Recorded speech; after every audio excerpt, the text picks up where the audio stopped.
The Stalker Next Door. Hello, I'm H.G. Tudor. The concept of stalking has been around for decades.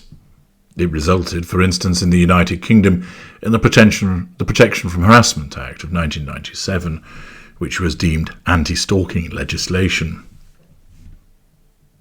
Stalking can be heard about with regard to somebody who has perhaps an obsession in relation to a famous person.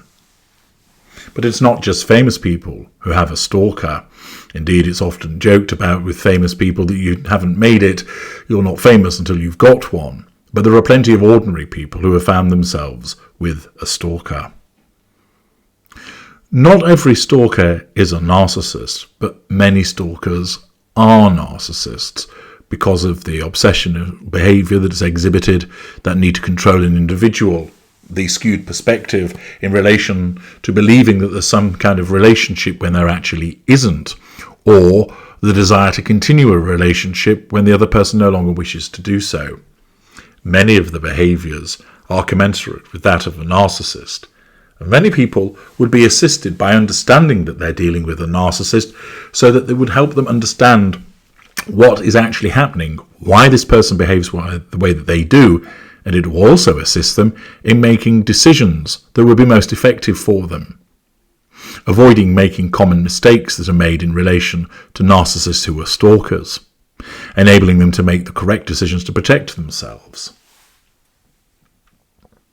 I have created a video about stalking which differentiates between those that are narcissists and those that are not. But here is a real-life example of a stalker who caused considerable problems for a businesswoman, and it shows all the hallmarks of a narcissist and the narcissistic dynamic, although of course that isn't mentioned. The report appears in the Telegraph and explains a stalker moved next door to his victim, assertion of control by proximity, and bought the same dog and car as her, mirroring, a court heard. Martin Gunn met the victim on Hinge, a dating app. Hunting ground. Watch my video, Why You Should Not Use Online Dating.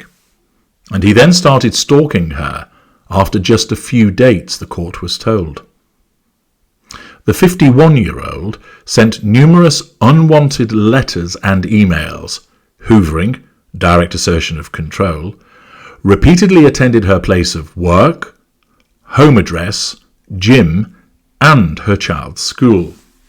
Hoovering physically, direct assertion of control, sense of entitlement, lack of emotional empathy, absence of boundary recognition. Attending Reading Magistrates Court in custody, the heavily built defendant wore a grey prison tracksuit as he listened to the prosecution's summary of the case. Chad Etchikovitz, prosecuting, said, "The defendant first met the victim on the dating app Hinge in March 2023. They only went on a few dates together, and the relationship was only minorly intimate. Some kissing. In April 2023, the defendant became jealous and was worried that the victim was seeing other people." Now pausing there, they weren't in an exclusive relationship. She could see other people if she wanted. But of course note the paranoia of the narcissist, that he was concerned that she was seeing other people, whether that was accurate or not, and it created a threat to control. His narcissism caused him to believe that she was not only seeing other people, but she was not entitled to see those other people, so that he would take action to assert control over her. The narcissism generated that state of affairs in his mind to cause him to pursue the prime aims. He questioned the victim, cross-examination, form of manipulation, lack of boundary recognition, about who she was messaging and why she was messaging people. The victim, a businesswoman, had said she only wanted to be friends with Gunn, but he did not take this well, threat to control, and sent her a large number of messages, sense of entitlement, hoovering. Flowers appeared on her doorstep, bribery, and he bought her tickets to a Chelsea football match, bribery, the prosecutor said. Mr. Etchikovitz added, "The defendant held this over her asking her on many occasions in the months to come for money for the tickets, using this as an excuse to contact her. Now be aware, he didn't buy her the tickets as a ruse to then hold it over her. What happened was he bought the tickets intending them as a gift for the purposes of assertion of control, and when she rejected that gift, his narcissism, each time she came up on the radar, sought to hoover her and used outstanding payment, which wasn't actually required, but he believed that it was, as a means for getting in touch with her. It's a little bit like the narcissist leaving a possession at your house and then months later contacting you about getting it back. The narcissism needs to assert control over you when you've come back up on the radar and recalls that there is this extant matter, even though, actually, fact, in this instance, it isn't extant because she didn't actually owe any money. But in his world, she did. In May last year, the defendant, who had lived in another part of Windsor for 8 years prior, suddenly moved to just around the corner from where the victim lived in the town and texted her to let her know. Direct assertion of control. Concerned about this, the victim responded, "It's right around the corner from me." Magistrates were told that the defendant replied, "Do not worry, I am not a stalker, ha ha," nullification of threat to control. Gunn subsequently sent the victim unwanted gifts, bribery, and further bunches of flower. Bribery, the court heard. Mr. Etchikowicz told the court that the victim spotted the defendant at her place of work in October last year, lack of boundary recognition, direct assertion of control, staring through the window. He had bought the exact same dog as her, the prosecutor said. The defendant went to her workplace on numerous further occasions, direct assertion of control, physical hoovering. Gunn messaged the victim, Hoover, to let her know he would be joining the same gym as her, mirroring, prompting her to plead with the management to refuse his application.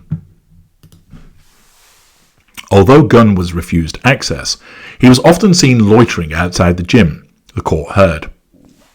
Last November, the victim purchased a black Mercedes E-Class car, and within the same month, the defendant bought the same E-Class, mirroring. In December, the victim became increasingly concerned as Gunn continued to drive past her house, contact her, and try to give her letters.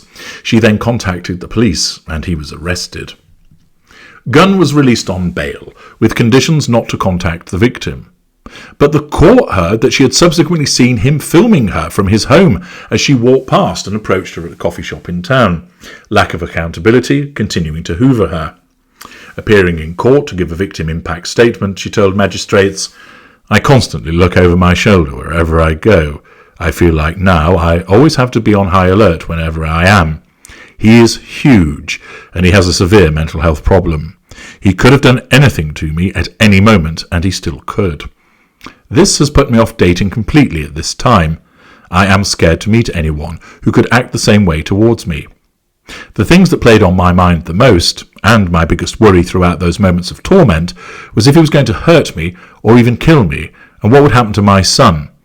As a mother, this is the worst thought." Magistrates decided Gunn's offence of stalking involving fear of violence between August 1st, 2023 and February 14th, 2024, which he has admitted to, was so serious that it needed to be sent to the Crown Court for sentence. Gunn was remanded in custody until a date to be confirmed on the basis he might commit further offences if he was released. The fact that he's currently in custody and likely to receive a custodial sentence will come as some comfort to the victim, who has utilised the law to protect herself in this instance.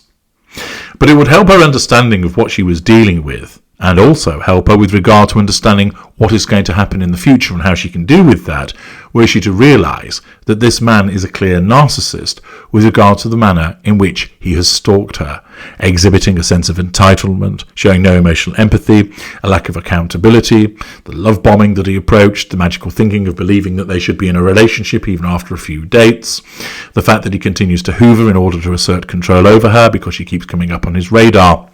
She would very much benefit from understanding what he is, both in terms of gaining understanding as to why he has behaved towards her in the way that he has, which will provide her with some comfort, and particularly enabling her to understand what she needs to do in the future to protect herself with regard to once he is released from prison, and to understand why he might come back in the future.